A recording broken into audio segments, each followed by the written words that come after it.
क्रूरकर्मा औरंगजेबाचे गोडवे गाणारे सपाचे आमदार अबू आझमी एकाच दिवसामध्ये भानावर आल्याचं पाहायला मिळालं। औरंगजेब हा क्रूर नव्हता, तो उत्तम शासक होता अशी मुक्ताफळं अबू आझमी यांनी उधळली होती।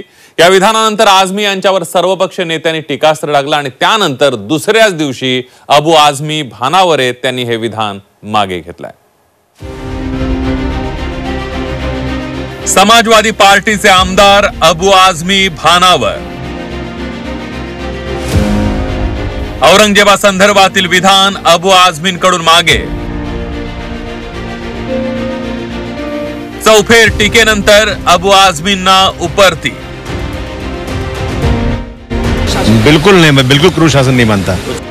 राज्याच्या अर्थसंकल्पीय अधिवेशनाच्या पहिल्याच दिवशी सपाचे नेते अबू आझमी हे औरंगजेबाचे गोडवे गाताना पाहायला मिळाले। औरंगजेब हा क्रूर नव्हता, तो उत्तम शासक होता अशी मुक्ताफळं अबू आझमी यांनी उधळली होती। मात्र चौफेर टीकेनंतर अबू आझमी दुसऱ्याच दिवशी भानावर आले। त्यांनी औरंगजेबाबद्दल केलेलं ते विधान मागे घेतलंय। हिस्टोरियन की लिखी हुई किताब इनके स्टेटमेंट के ऊपर मैंने जो औरंगजेब की तारीफ किया, मैंने कभी अपने किसी महापुरुष चाहे संभाजी महाराज हो, छत्रपति शिवाजी महाराज हो, उनके बारे में कोई एक लफ्ज गलत नहीं बोला है। लेकिन अगर इन चीज़ों से किसी को वो लगता है कि इसको तोड़ मरोड़ के पेश करके किसी को लगता है कि मैंने गलत बोला है, तो भाई मैं अपने पूरे स्टेटमेंट को वापस लेता हूँ।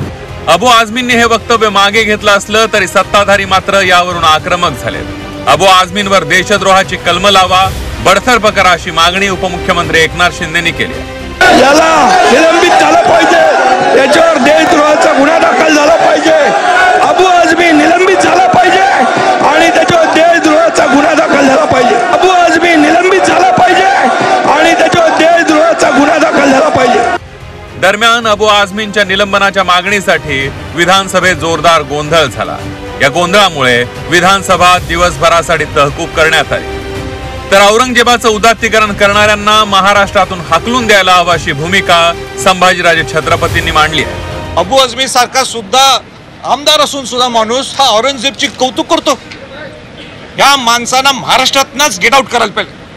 असे माणसं महाराष्ट्रात कसे राहू शकतात? औरंगजेबासंदर्भातलं विधान करणं अबू आझमी यांना भोवणार आहे। त्यांच्यावर निलंबनाची कारवाई होण्याची शक्यता असल्याची माहिती सूत्रांकडून मिळते आहे।